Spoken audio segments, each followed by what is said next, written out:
friends. Today on the show, we have two of your faves. These women truly embody what it means to live soul-led. They are brave, they often blindly trust their inner calling, and they are truly an example of self-expression.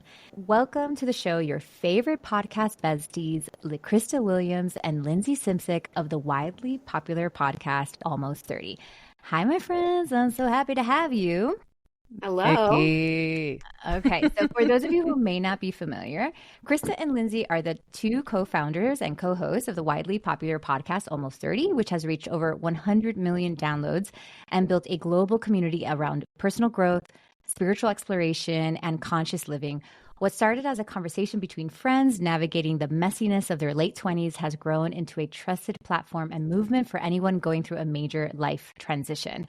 Their most recent adventure is a book which they have channeled their wisdom, their humor, which is my favorite part, and their heart. The title of the book is Almost 30, a definite guide to a life you love for the next decade and beyond.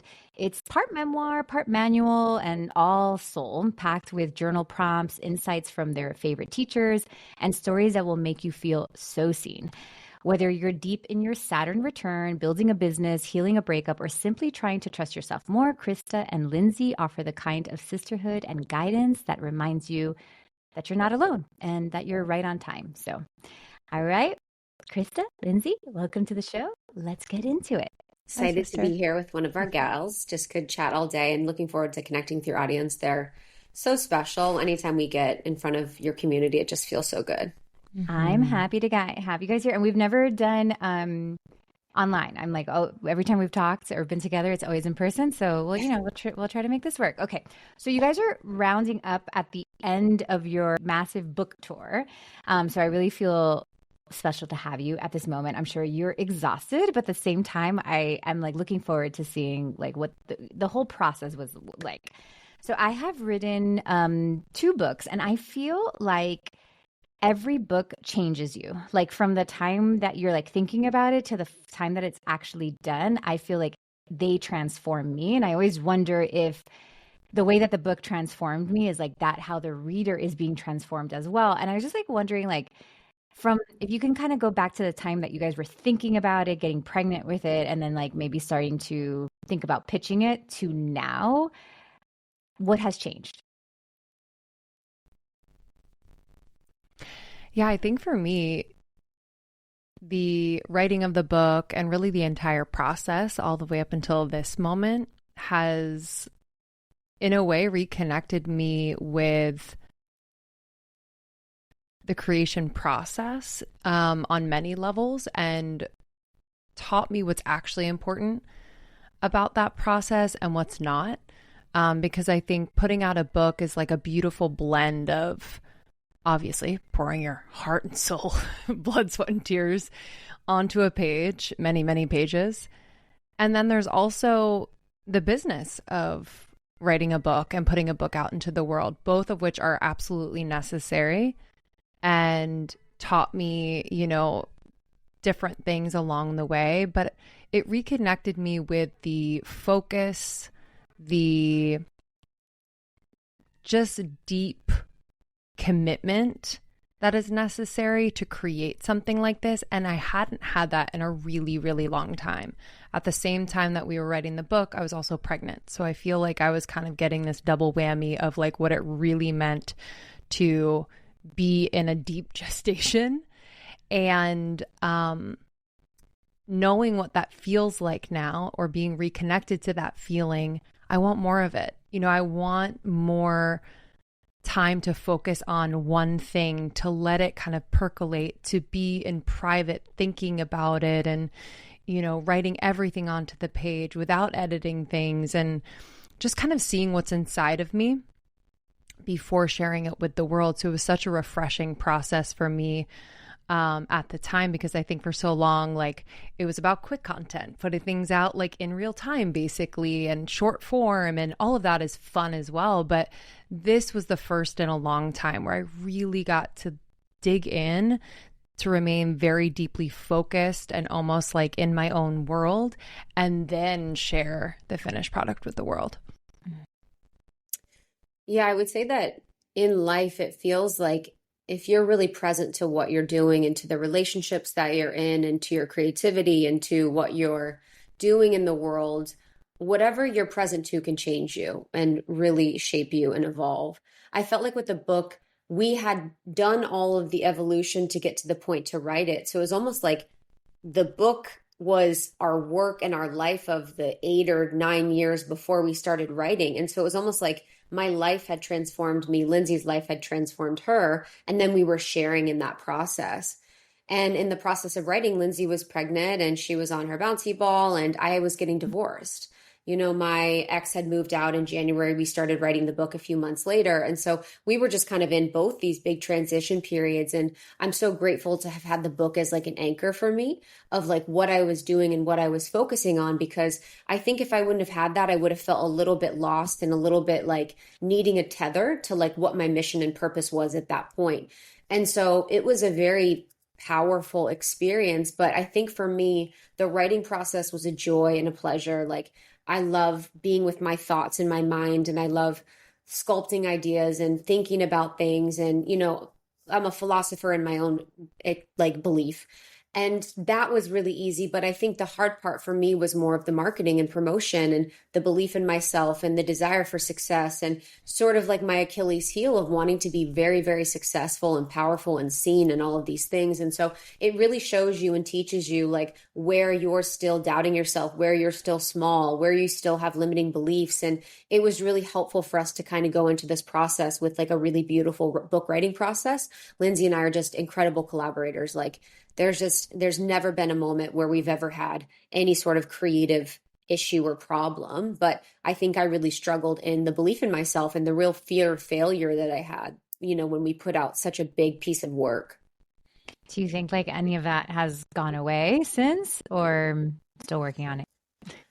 That's a good question. I would say I worked a lot on it, and it's gotten better and better. Like over the years, it's gotten better and better. Like me at the beginning of Almost 30, it was probably unconscious and running the show where I was just like, I have to be successful, and was like my like engine. And now I'm conscious of it, and it's gotten lighter and lighter and better and better. And I think I was just really proud of to have that belief and that sort of fear. And then also to be operating in the way of doing the book launch in a way that felt really good and felt really loving. And like Lindsay and I had an amazing time. We stayed super close. Like we were kind to everybody. We enjoyed every step of the process. And so that's really what matters, is like, I didn't allow the belief that I had to then run my experience. I just saw the belief and was with it and still sit with it, but really chose to create a really beautiful book process, because I didn't want to be like not enjoying the process. I'm tired for sure, and I'm burnt out, but our mentality in it was just really beautiful because we've done so much work. Like for us to do all the work that we're talking about in the book and to have the podcast for so long and not be able to leverage all of the tools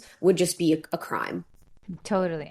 Well, the book, it's funny, you know, like I'm nowhere near Almost 30. I am 43, but like yeah, that makes so much sense. It's like the podcast in itself like changed you guys because of like all the interviews, all the conversations. And it's almost like, you know, now you're embodying it. And then this book has all that information. Like this was helpful for me. I was like, my gosh, like this is truly like a life guide. It has like everything that you really need. And even like just the way you guys split up the chapters and everything, like I really enjoyed it. It's kind of like a little bit sometimes like sad that it's called Almost 30. I hope that more people like know that it's for them, you know, but it was like, I mean, it's just like, you guys just really poured it in. It's truly like a manual for life. So, and then to then like have to pick that up and then start doing the tour, I can't imagine. It's probably a lot, but we're happy you're here. Did you guys kind of think of the idea, pitch the idea, and then land the book deal, or was there time in between? Was it like we thought about this 3 years before and then we pitched and it didn't work? Like what was that process like? Yeah, Krista and I have had a book on our hearts for a long time. I feel like maybe, I don't know, 3-4 years into the podcast, we knew that we wanted to write a book, but we weren't quite sure when the right timing would be. And we both went to a Gabby Bernstein masterclass, like big weekend workshop, and we're so like invigorated by those conversations conversations, by Gabby's, vote of confidence towards our concept and just what we were doing in the world. And we knew, I think, from that moment that, okay, this is going to happen. We don't exactly know, what we would need to have in place to make it happen, but we're going to learn, and also we're going to trust. I think that's kind of been our approach to a lot of things, where we do our own research. We, ask the advice of people that have done it before us. But then we also trust the timing and trust who's meant to come in to support us to do that. And so our book agent, Tess, who's just incredible, such an angel in this whole process, reached out to us and was like, I love you guys. I believe in you. Do you have a book in you? I see it. I feel it.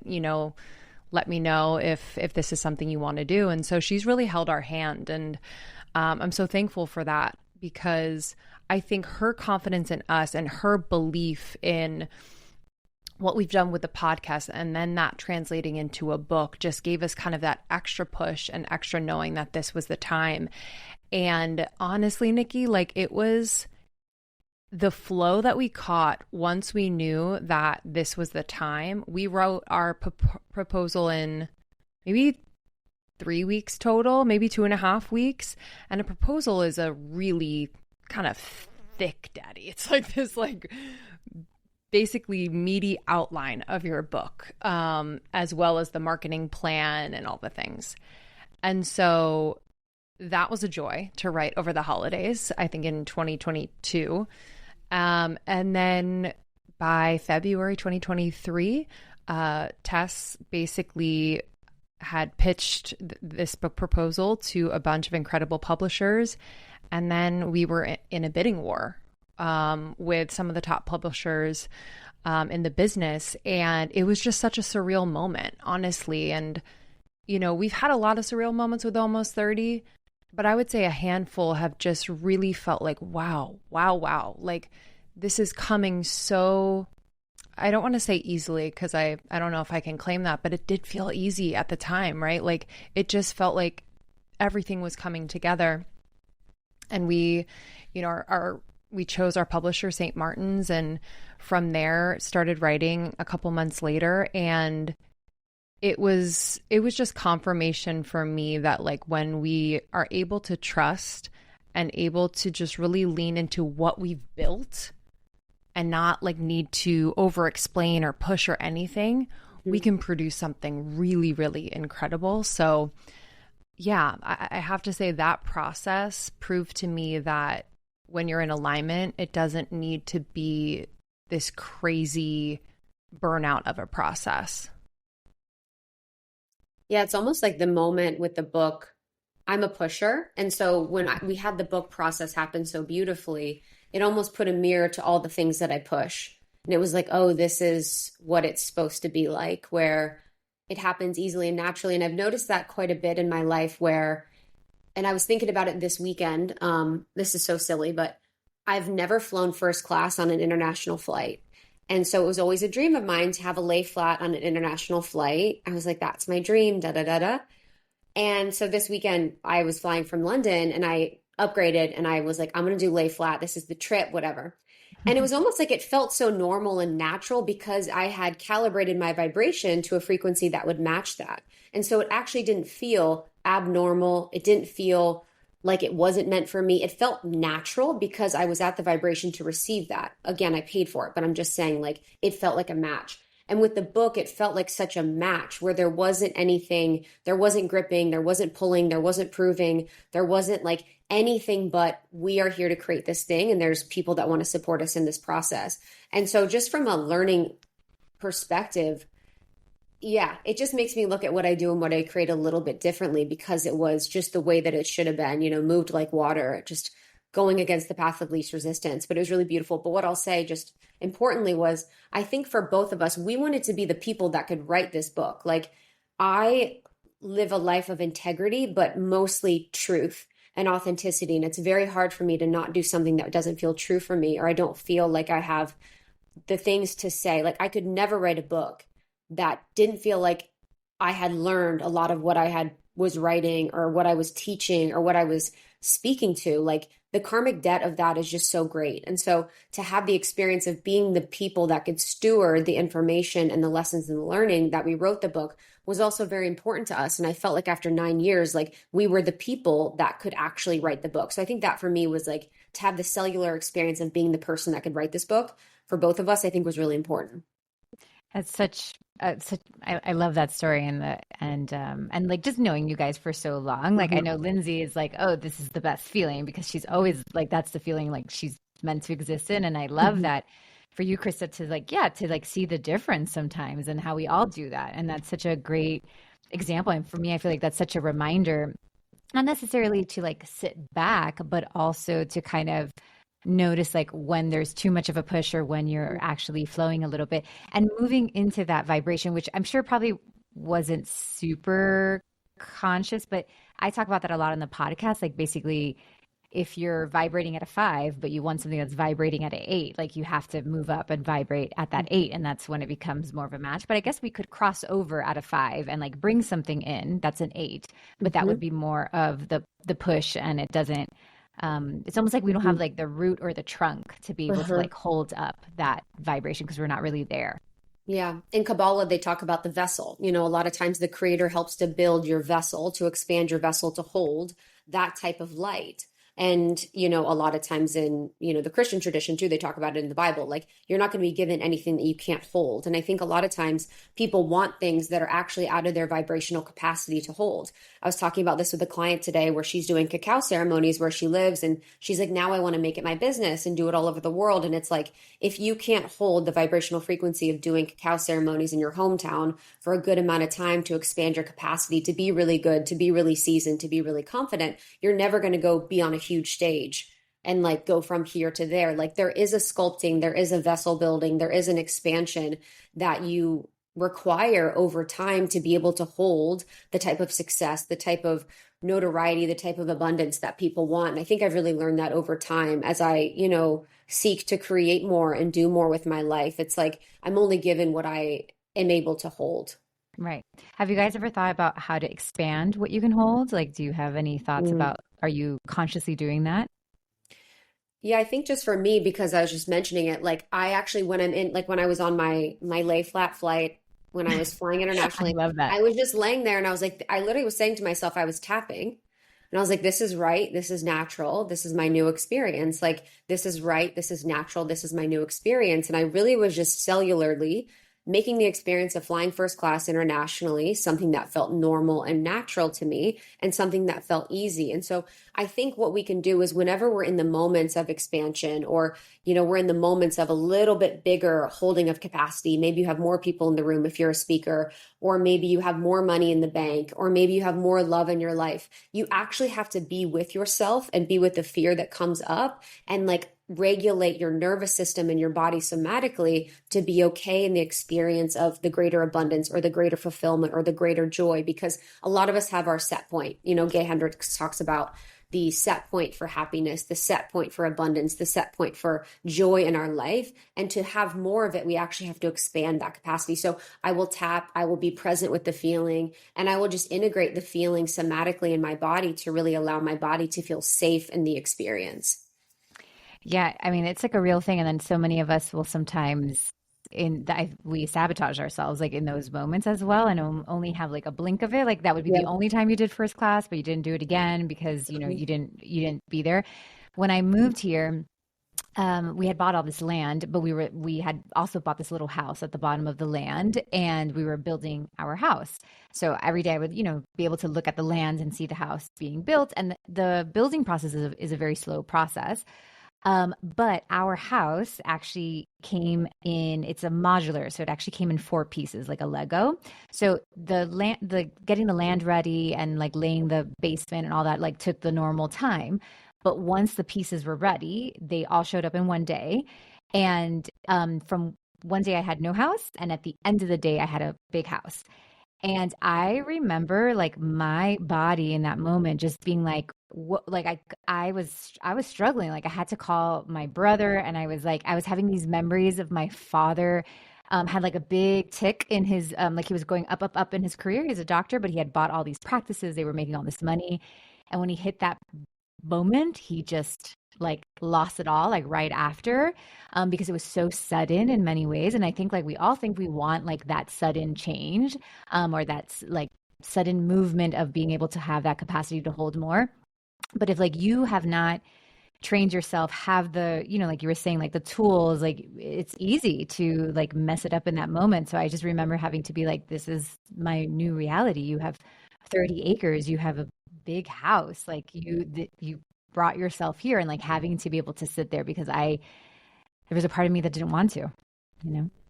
Mm-hmm. That's why people, that win 90% of people that win the lottery lose Right. the money within the first year because they don't have the vessel or the capacity to hold. And so I think what else I've done is just really like lean on God. Anytime I'm just in a moment of like, ooh, this is feeling a little bit too much, or ooh, I just feel myself stretching. I'm just like, okay, just help me to stretch, like help me to move, like help me to hold more light, help me to hold more potential, because I know that's where I'm headed and I'm actually in the moment. And I think when we get in the moment, it can feel scary, but it's like, this is the moment that you've been praying for. You've been praying for the ability to hold more joy, to hold more of your future, to be on that timeline. But when we get on it, we're a little bit like, so you just really have to be really present and witness yourself through the process. Mm-hmm. Sometimes many times actually, I've had this experience where kind of like what we were talking about earlier, Nikki, this like feeling of deja vu, where I did it with this current apartment that we're in, and I've had it in the past about future things that haven't happened yet, but where I'm either in the presence of a future manifestation, like I see it in front of me, or I'm almost like trying it on, like almost like trying on a jacket. And I have like a notes app, like a note in the notes app that just catches all of these. So these moments. And a couple years ago, I wrote down this apartment building because I saw it newly built, and I was like, oh, I want to live there. Like I want to live there. It was like kind of random. I was walking around our neighborhood and I kind of forgot about it, but I wrote it down because I remember that feeling of just like being excited, even though we weren't planning to move. Like there was no sign pointing towards it, but I wrote it down. And I revisit the list often, whether it's in meditation or while I'm on a walk, or I'll put on music that I love and just kind of like review the list and kind of bring these moments back into my consciousness and almost more cellularly remember them. And it's so funny because I would say maybe like 80% of the list has happened or like has come into fruition. And so one, I'm curious about the physics of it all because I'm like, it's just, there's something about like dimensionally, I feel like I've been here before. But two, I think that we can catch ourselves in those moments where and it could be a split second almost, where it's like we feel excited. We feel genuinely like it is ours and we deserve it. And usually the feeling doesn't last long because the mind comes in and is like, you can't afford that. No, that's like too far for the commute, or, all the limiting beliefs around why you shouldn't have it. But if you can catch that sliver of a moment in some way, I don't know, voice note, record it, put it in your notes app, tell a friend, tell your partner, and then be able to revisit it on a regular basis, there's something to that, because I feel like the body is not only giving me messages, but also just like my higher self is speaking to me in those moments, and I have to pay attention. I had another one where we stayed in a place upstate, like an Airbnb type situation.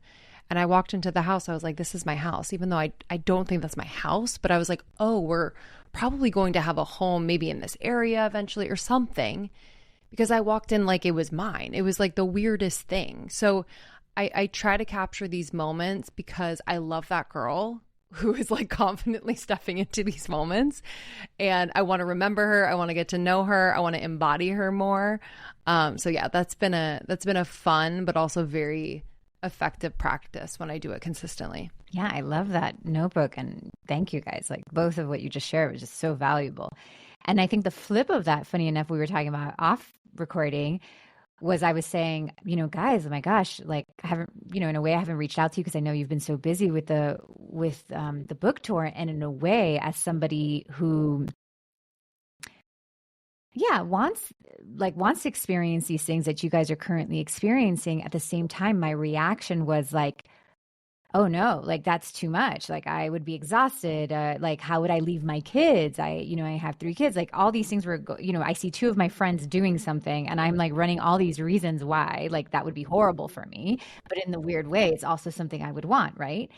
And I think that is also an opportunity for capacity to like really sit with myself and not take any of that at like face value and be like, okay, Nikki, like, let's talk about that. Like, why are you so afraid to leave your kids for, that time? If like, and maybe like not have all the answers, but like bring that to my therapy session, like kind of find out like that when we're thinking about opening up capacity and being able to receive more, there's also these things that, block us or whatever you want to call it, like kind of are holding a door to the floodgates.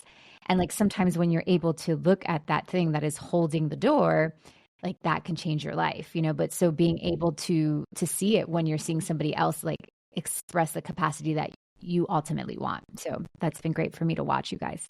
Yeah, I think it's a beautiful thing to note. And I think for the audience, a lot of us have had that experience of seeing something online that we want or desire, or we think we want, we desire what we want to desire. And I love that. It's almost like you took us out of it and you were like, okay, it's not about them. It's about this thing that I think that I want. So you have the desire that's present. Okay, I'm going to take it away from this being personal. It's not about that. It's about the desire. And then what happens after desire is the fear. So I see desire. I really want that. Like I want to go on tour. I want to do these things. And then fear comes up. Kids, work, energy, capacity, all of the fears come around. And the fears is really what we have to be present to. But it's like, I just have kind of been going like outside of the fear. If this is something that God wants for me, if this desire, what I desire for myself, God also desires for me. So if that's a true desire that's meant for me on my path, then God's going to make it happen. And I don't even need to worry about these things. But I think you know this as well as we all know this.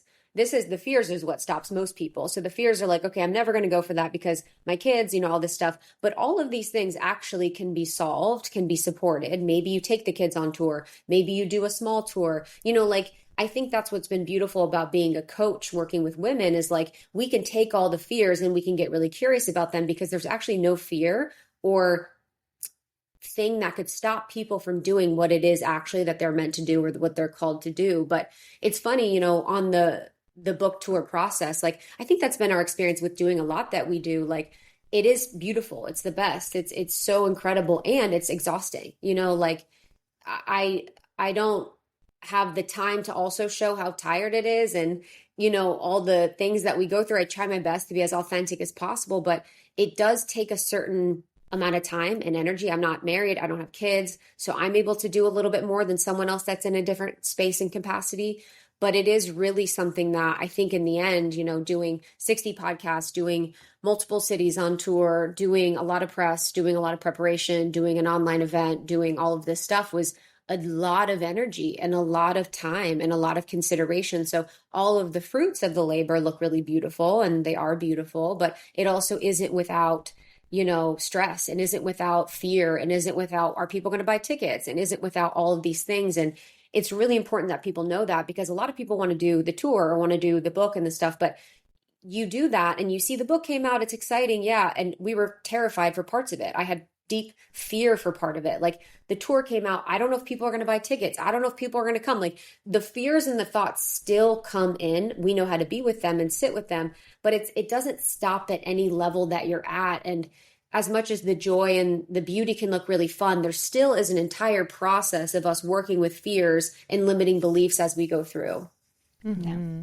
And also just being able to hold both of like excitement, can't believe we got this opportunity, all the positive things. And then, kind of bringing into the room the personal stuff, whether it's, family things or missing your kids or not being able to see certain people or being away from home for a long time. Like I've learned that it all can't be how I want it to be and perfect and just really smooth all the time. And it's actually helped me to hold a bit more of the challenge, even when I'm in a season of my life that is like really amazing and I'm proud of. And I think that's just more of real life. You know, I think for a time I was kind of coasting, you know, like before kids, before getting married, like it's all great, but it's like now I'm training myself to hold more of the feelings around everything. You know, my brain is in a million different places, like I know both of yours are. Like it's just, I think I'm being stretched in that way too. And so when I go into these seasons of like excitement, I knew going into the book tour, like I want to look back and be like, wow, I'm so proud I was present. We gave it our all.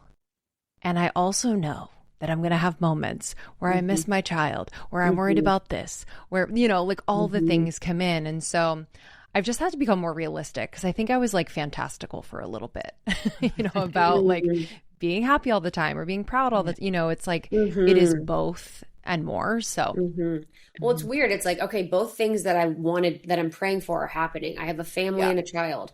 I have a book that I'm going through, and then you're in it. And like, you know, Lindsay came one day on tour, and I was like, she got dropped off and I saw her outside my window, and I go down, I'm like filming her, and she comes out and she's bawling, you know, because she missed her son. Like, it's not without, you know, missing of your child or like the stretch. Like I'm stretched, but Lindsay's been stretched in a greater way to like hold being the mother of a child that's young and the wife of a husband. You know what I mean? It's like a different type of stretching for both of us. And that means really beautiful moments in it. And that means also really, you know, just kind of harder moments where it's not hard in a bad way. It's just hard in like a stretch way. And the timing, Lindsay, right? It's like a lot of this tour is because of what you were doing 7, 5, 6 years ago. And it's like almost like it's not fair for you to miss it, right? It's not fair for that version of you to like miss this moment. yes. But it just happens to be that like because things take time, your life has evolved and you have a child now and you have a husband now. And it's hard to hold both, to be like, you know, I deserve to have this experience, and it just happens to be happening like when I also have this new chapter in my life. So I would imagine, you know, a little bit of that. And I think I'm just also unlearning, like, you know, what I grew up seeing was, you know, my mom was a stay-at-home mom. We were her number one focus. Like, she never did anything for herself. So like, I'm also rewriting how we do this, like in my lineage. So even though I have moments of like, oh, this is hard, I also know this is like the best thing for everybody. You know, to be showing up for these things, to be creating these things, to be taking care of myself, to be showing up. It's just, yeah, but it's just hard because I'm like, what most of me wants to do is not do any of it, which is not good for me. But that's the part of me that's just afraid of stretching in that way. Yeah. I have the same, my mom was a stay-at-home mom, and like, I'll never forget growing up, she was such a bitch. She would like look at my friends' moms that worked, and Mercedes Nova would be like, well, they're weekend moms. I'm like, what's a weekend mom? And she's like, you know, a mom that leaves their kids with somebody during the week and is only with their kids on the weekend. I'm like, I was like so traumatized by that. But at the same time, I very much knew that like I did not, like, she was such a resentful person. Like, she hated that she was an amazing mom and like raised 3 amazing kids, but also like hated the sacrifice that she made. And I'm so grateful that obviously technology has allowed us to have both, because, you know, back in her time, I mean, it's not like she had the choice to work from home, or it was a much bigger choice, I feel like, in her time than we have. Like, we can juggle a little bit more and have both experiences, because I often feel like I am both a stay-at-home mom and running a company. Like, it's a very strange thing, because I'm as stay-at-home can be, but also at the same time like running the company. And yeah, it's just traumatizing when that's what you see. It's hard to know like how you're going to do. I forgot, Krista, like, did your mom work out of the house? You know, it's funny. I was just thinking when you were talking. So when I was younger, the first couple years of the first she was working when I was born, and then for a few years she was stay at home. And I remember she said that one time I was like 4 or 5 or maybe 6 or something, and I go up to her and I'm like, you should go back to work. I was like, it's time for you to go back to work. And she's like, so I started going back to work. So she worked most of my life. Yeah. Oh, that's nice. Yeah. Yeah. No, I always remember like coming home in middle school, like after school and seeing my mom there and be like, damn, none of the other moms are home. Like, what? Yo, for real. I was like, why is That's my so mom real. home? So real. I like during the week, I wouldn't even see my mom. Like I was like, I would be working after work or have sports. And yeah, it's funny though, during when I think there was a coolness to the fact that my mom worked, because it was like independent women. So I remember being like, my mom works. And I thought it was like so cool. Yeah, that's nice. Yeah, no. So that has been my, and what's interesting is that my mother guilt like shows up at times when I'm about to expand. So I know like something is coming for me because I'm like seeing this wound again. Wow. And I have to revisit it at a very different stage because my kids are older now. And that was different than when the kids were little. And it just like ebbs and flows. There's some seasons that I'm like, I know this is exactly what I need to do. Full-time nanny, got to do my things. And then there's these seasons that it's like, oh my gosh, like, you know, what am I doing? And it's this really funny, like ebb and flow. And it's something I'm like constantly working through. Guys, you talk, so the book talks about Saturn return. I had no idea that I was in a Saturn return when I was in one. I actually met my husband during that time. I changed my career. I was a fashion and beauty editor at the time, and I moved into starting my blog, which is like the beginning of the work that I do today.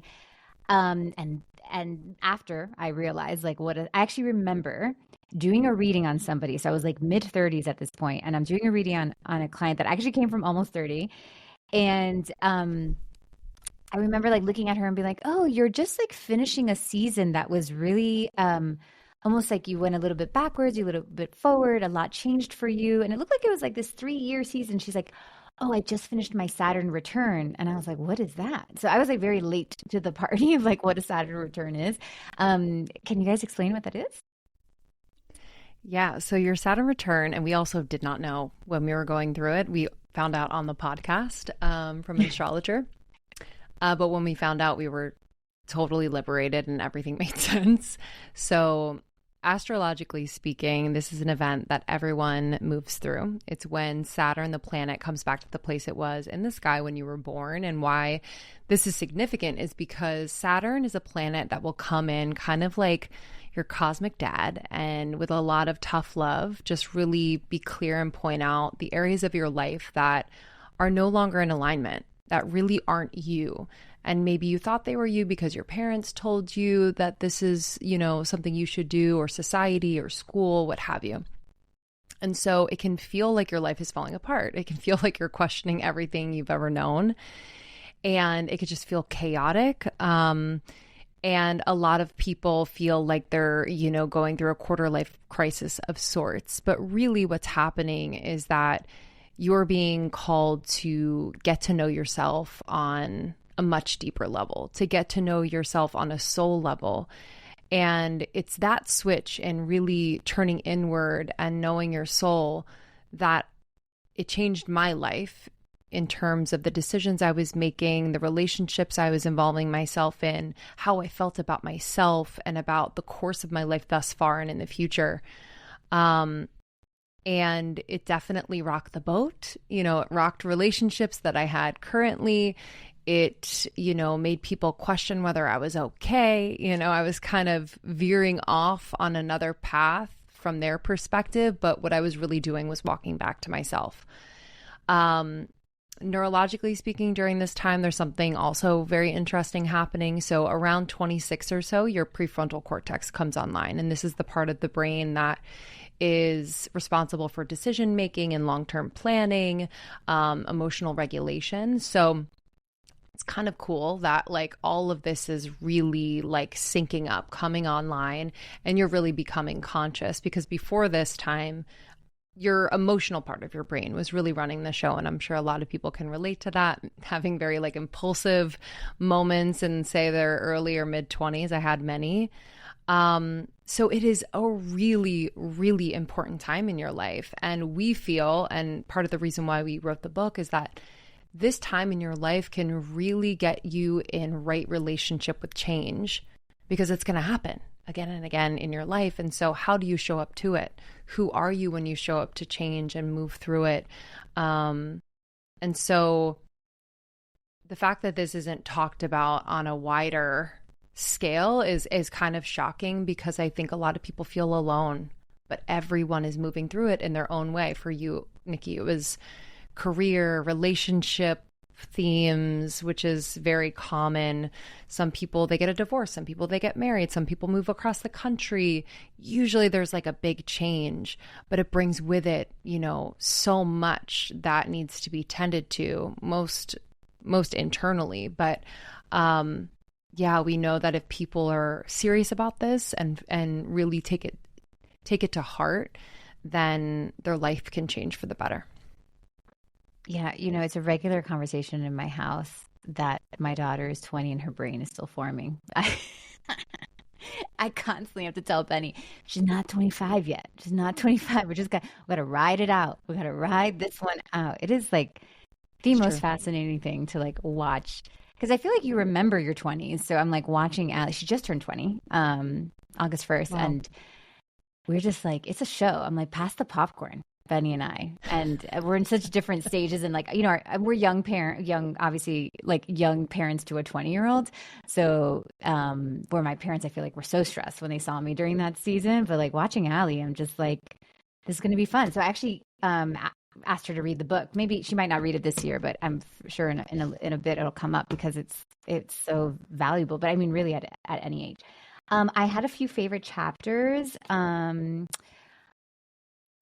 Lindsay, I really liked the money book, the money chapter, and I want to say I wasn't surprised, but I guess I don't know why I didn't think maybe that would come up in this book. But why did you think it was important to talk about money in that way, like in the way you talked about it, in like almost like a personal finance kind of way and self-worth way? Yeah, it's funny. We actually added that chapter like last minute. So I'm not surprised that you're surprised that it was in the book. But it was something that we felt was really important. I think, your money story is one that can carry with it so much weight and shame, and really color how you feel, not only about money, but about success and abundance and what you deserve, and can affect almost everything, like it did in my life. I was someone who would never look at my bank account and had intense crippling anxiety around that. And, was in debt more times than I would like to admit, though I admitted it in that chapter. And when I just got out of my own way and started doing the very unsexy things to clean up my relationship with money, and to respect money and honor money that came in, because it was coming in. I just wasn't respecting it at the time. But once I put the structures in place, which I outline in that chapter, it changed. Money flowed in a different way. It flowed more consistently. I was able to hold it in a way that I hadn't been able to hold it in the past. I was able to finally invest and save and really understand money, not only on like the 3D level, but then also the energetic level, which I also talk about in that chapter. So it's a balance. You're definitely going to walk away with a little to-do list of things that you can do today to get right with your money. But then there's also just like a pull-up moment of, yeah, and this is what the energy of money actually is, and how it shows up for us, and why it can be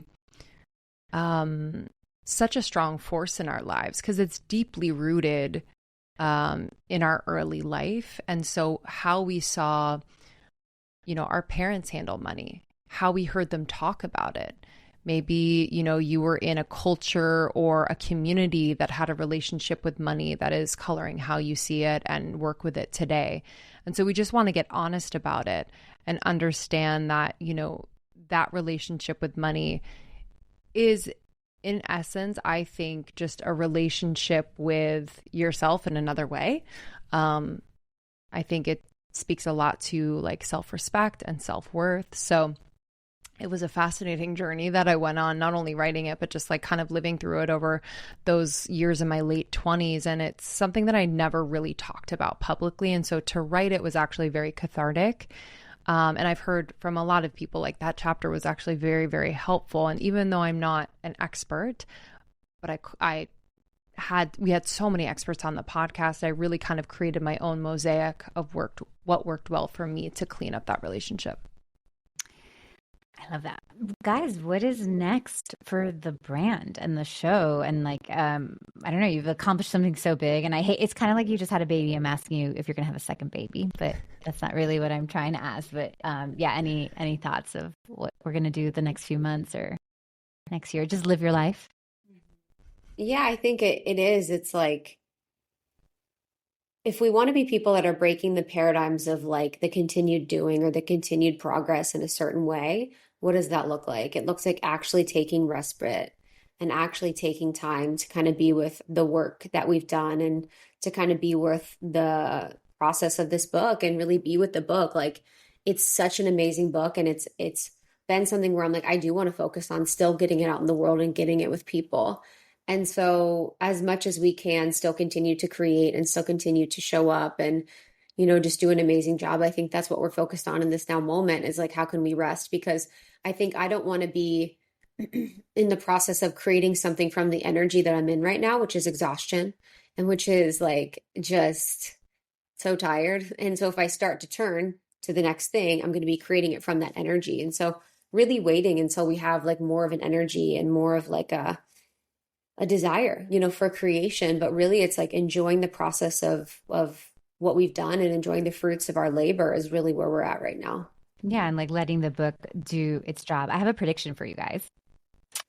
My sense is we're gonna see like maybe next summer, but like something catches on in like it's either like South America or it is like Asian or something like that, but like something it's like a weird, it's a randomness, and it's like it's another language. So that's my prediction. I think we just sell the rights, and we just sold the rights for South America. The Spanish translation, I believe. Makes sense. I'll come and I'll travel with you guys and I'll translate for you guys. Yes, there you go. That can be our tour stop. Thank you. I have this really good girlfriend. Her dad he has since passed away, but he was a like a personal development writer in like the 90s or something, and he had one big hit. And this book like really picked up in, I'm going to say this wrong, but I'm pretty sure it was like Korea, like something very random. And she still gets checks from that book selling. Wow. Like, she is the daughter of this man, who that if he were alive, I guess he'd be like 75 or so. And she still gets like checks from it selling in that place. Like every few months she gets like so I'm putting that out there for your future children. Yeah, honestly, that's what's so interesting about money and stuff. You get like being in the world that we're in. Like, I'll have friends that will go speak in Vietnam for like $20K for an hour. You know what I mean? Yeah. Like, there's just so much opportunity to make money in all of these magical ways. And I'm saying yes to that. Yeah. No, I do. I see like the book kind of like doing its job. That's my sense of like what, like it's just going to kind of continue to do its job.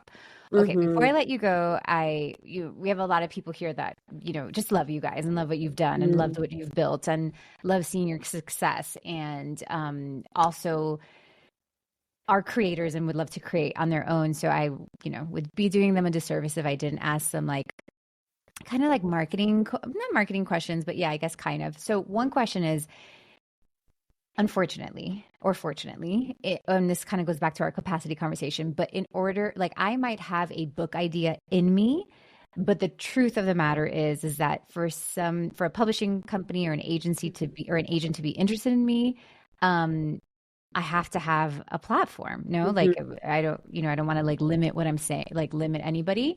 So what are your thoughts about that? Obviously you can always self-publish, but no matter what, it's like, I don't know if you guys felt this, but it is hard to write the book because you have to like sit your ass down, write it, like do a good job. But definitely the selling of it, you need to do it no matter what, whether you did self-published or whether you have an audience, like it's still work, and it sometimes is the harder work than writing. So yeah, thoughts about that conversation? Honest Yeah, thoughts. I would say it's a strong belief that that you don't have to, but in the game that we're playing. So I think we're looking at a very specific world and universe of spirituality, wellness, whatever creators, and a lot of the creators that we're around have platforms and audiences that then they monetize through a book or then they sell a book to. So that is a trajectory that a lot of people are on. It's not the only trajectory that exists. If you want to write a book and that's on your heart, that should be the thing. So it's self-published, it's finding a publisher, it's pitching yourselves to publishers. Like there's been many people that have done that over time. But there is a way a way of the world now that exists where a lot of what you want is on the other side of a social platform, whether it's brand deals, speaking engagements, like selling courses, selling programs. And I still struggle with that too, where I have a platform, I have a community, Lindsay does as well, but it is something that I'm just kind of calibrating to, that like I have the belief that everything I want is on the other side of even bigger audience, more freedom, more ease, all of these things. And so the way that I work with that is just like, how can I be as much of myself as possible? And whether that's as an author or creator, and then just kind of move from there and kind of take the focus off of that as like the outcome, because there's so many creators that make such good money, having smaller audiences or having, smaller platforms. And I think what could be good about having a smaller platform and maybe a smaller advance is that you have less of a risk. And so it's like, with a big platform and big advance, there's a lot more people looking, there's a lot more mouths to feed, there's a much more pressure. We've built ourselves to hold a lot more pressure. So if you haven't really done that, it's going to be good, and you're going to have the amount of pressure or the amount of like capacity to hold again, which is kind of what we talked about earlier. Mm-hmm. Yeah, and I don't know if I've like come to a peaceful place with kind of this, Mm-hmm. Push and pull with continuing to build an audience online and also tending to the things that I want to create. Sometimes and most days I don't feel like I have the capacity to do both. But I understand I think it's kind of the game now where it's like, yeah, your platform, your audience that you've built trust with and a relationship with in a lot of ways, they trust you. And so that's valuable. And so I get that. And I think the book world operates in that way now. Sort of breaks my heart that there are, incredible writers and authors that might not ever get the opportunity to have that like mass exposure and distribution because of that. But, that is what it is. I think for me, it's similar to Krista. I can't not do things that light me up, and I do them, but I know how I feel when I do them. So when it comes to being online, I really just show up when I feel inspired, which is not algorithmically favored, because it's not every day and it's not consistently. But for me, that feels the best, so that when I do put out content, it feels good to me. And I know that my audience feels like, oh, that's her, So yeah, I don't have expert advice. I think it's more just kind of bringing in the realistic nature of publishing now, and the realistic nature that like your audience provides value across the board to yourself and to like potential collaborators and partnerships. And so knowing yourself and knowing if you have the capacity to build that, when you have the energy and inspiration, do it, and then take your rest periods, so you don't burn yourself out, so you don't become resentful towards it. Yeah. And I think also like sometimes like having those platforms is really just proof of concept. At the end of the day, like a book, especially if you want it to make you money, if that's like what you're going for, like it is a business, and whoever is investing in you for that product has to know that like you've pop-up shopped this idea before and people showed up to your pop-up shop. So now I'm going to buy you, now I'm going to invest in your full store because your concept has been proven, like it's just the world. Like we're not in a world where like we can't, there's so many safer bets these days than before.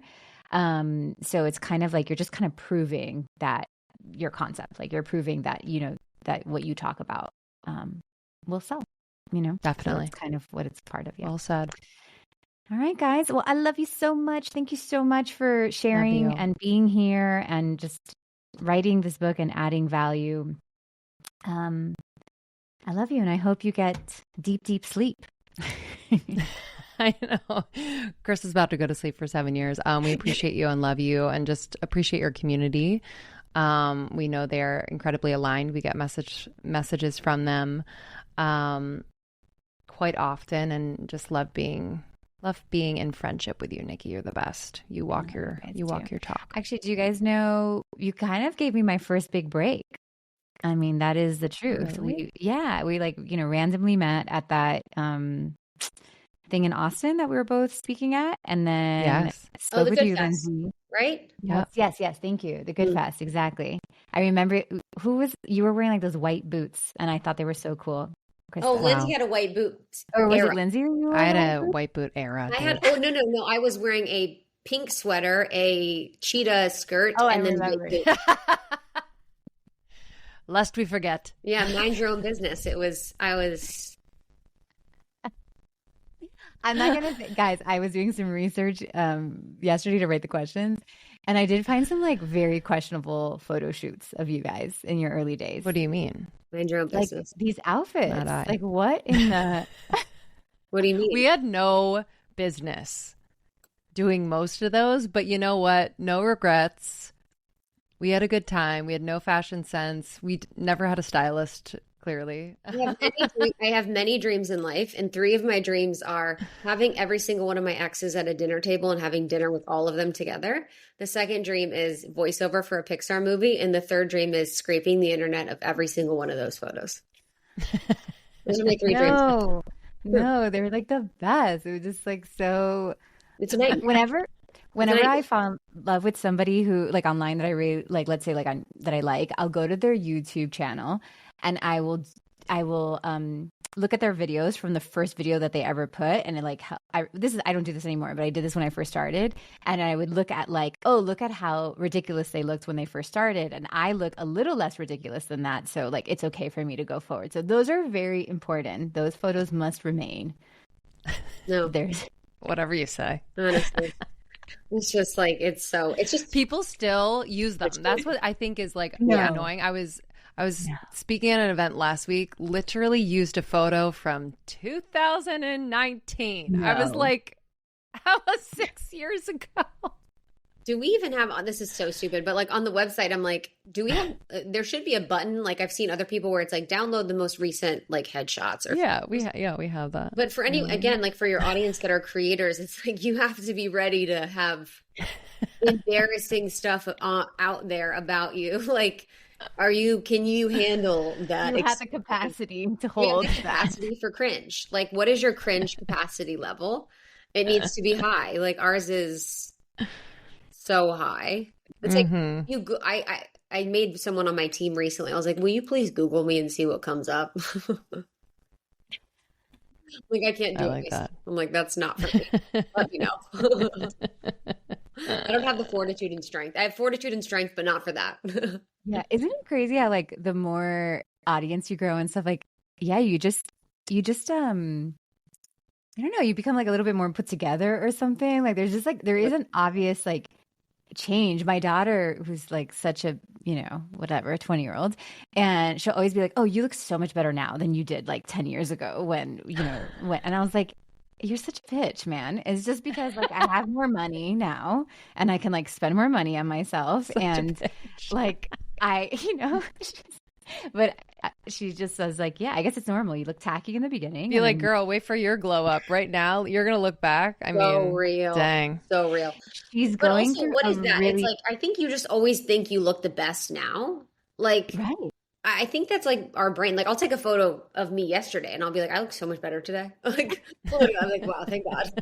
I glowed up. I glowed up in 24 hours. Like I can't even handle that. So I think it's like part of our brains, but it's also, we're part of this is a meta thing, but we're part of a culture now that has so much data and information about every single phase an aspect of our lives, like there's so much of my life where I'm like, I don't have any documentation in photos. So I'm like, I don't know what I was like. I don't really know what I looked like. I don't really know what I was perceiving. But now you have like every day of your life a different photo to see yourself in the process, which is like so much. Oh my God, I have goosebumps thinking about that. Yes, that's like so accurate. My kids, like what they like to do is like see photos of themselves and videos of themselves when they were little, like just to remember themselves. Like this is like a thing that they do. That's cute. Yeah. So yeah. Well, anyways, yes, you guys did give me my first break. Lindsay talked about me on the podcast. I had no idea. And like that day and that week, I got like all these sessions and I thought I had made it. And I did. I did have like made it in many ways. That's awesome. So Well, it's because you're such a giving, caring person. Like you've always just been so giving, caring, considerate, thoughtful. Like you're also very good at what you do. You know, like we have a lot of sessions. We have a lot of people that are in our world and atmosphere that we don't talk about, that we don't share, that we don't. Like I've said this before, I've had probably maybe 400 plus sessions in my life with people in the space. It's kind of at this point, I'm like, I've heard it all.